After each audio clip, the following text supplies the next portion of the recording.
All right, Wayne Allen Root with Bill O'Reilly, as we tend to do every Monday and Wednesday. And it's always a thrill and an honor to have him on the show. Hey, Bill, how are you? Good, Wayne. Thanks for having me back. I assume you caught all or at least parts of the Trump rally in Orlando last night. What did you think about the rally, number one? Number two, did he do a great job? And number three, will he change any minds? I think that the president had a good night. Certainly his core supporters would enjoy his presentation. He made one mistake, and this is just an opinion mistake. I don't think he should be going over the Mueller stuff much anymore. He won. I would like to see an investigation of how that Mueller thing went down. I think that's legitimate.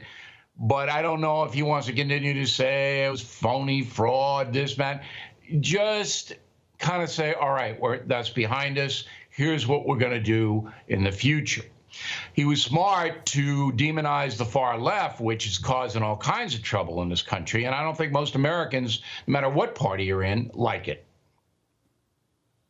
All right, and I agree. He shouldn't have brought up Mueller or certainly not spent a lot of time on it. What about Hillary? Did he spend too much time on Hillary and the lock her up stuff? Yeah. Is that also a thing of the past? Yes, it is. Yeah, and, I agree. Look, it's nostalgia, I guess. He's not running against Hillary. He has a thread of a good idea, and that is to bring up stuff like Kavanaugh, to bring up stuff like reparations, to bring up stuff like abortion and say, is this really the kind of country you want? No due process, abortion at any time for any reason, government payments open borders to descendants of slaves. Yeah, is this really what you want? And the answer is going to be no for most people. All right, the big headlines right now as we do this interview on Wednesday morning is reparations. The hearings are going on, and reparations for Black Americans. Where do you stand? Well, number one, it's never going to happen. It's unconstitutional for a variety of reasons, and people aren't going to do it. It's unfair. I wrote a big column on BillO'Reilly.com recounting my family's history in Ireland. We got our land seized.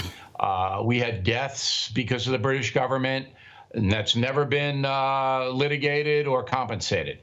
That's life. And most people have ancestors who've really gotten it, and you got to move ahead. You can't be taking money from innocent people, many of whom lost ancestors in the Civil War. Can't be demanding their tax money. Right. It's just not a right thing to do. It would divide the nation. And only 8% of white Americans, according to a Marist College poll, support reparations. 8%. And brilliant when you mention ancestors in the Civil War, because my best friend and mentor in life, Doug Miller, for 30 years, just brought up this morning to me. He said, Wayne, you got to tell them that the white soldiers of the Union who died, what about their relatives? They died. Sure. To stop slavery of Black Americans. Don't they deserve reparations if you're going to go that far? So brilliant analogy. Trump now says he has a plan, Bill. He's going to start deporting millions of immigrants, illegal immigrants, as of next week. What do you think about that?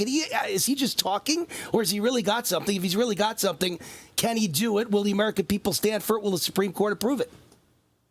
Well, certainly he can do it, and certainly the Supreme Court has to approve it because these are people with warrants out for their deportation. These aren't people that you're just going around to door and knocking. These people have warrants, and that they have had their case adjudicated, looked at. The judges have decided you don't have a right to stay. You have to go home. And they, of course, are in the win. It's about 1 million of those people, and the president, trying to mobilize bases. Look, we're going to find them and we're going to send them back.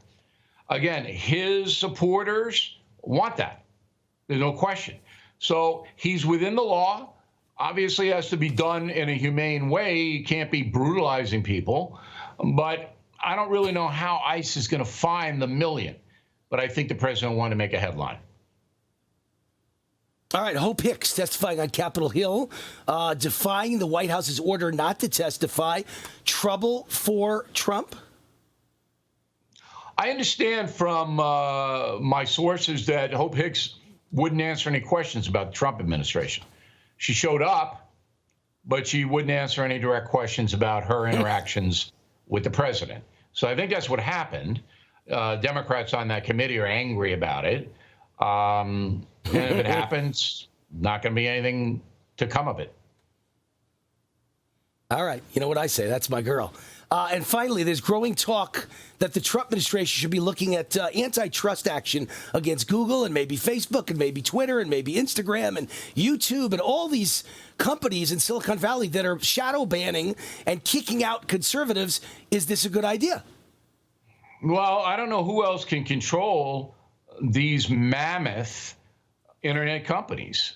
You know, I don't like government intrusion. I don't like the government telling private businesses what they can and can't do if it's not illegal. I don't like that. But what other choice do we have here? When you have, you know, Facebook and Google controlling so much power, and they're going to then pick and choose on who's going to be able to say stuff on social media, I think government has to get involved. I'm with you. All right. Great rapid fire questions and answers today. Appreciate all your insights and all your wisdom. And you and I are 5 for 5. Good stuff. Thank you, Bill. All right. See you soon. You just watched Newsmax TV, America's fastest growing news channel. Newsmax TV is now available for free on your smartphone. Just go to your iPhone or Android store and download the free Newsmax TV app. Then you can watch free TV news with an American spin anytime, anywhere in the world. Newsmax TV, real news for real people.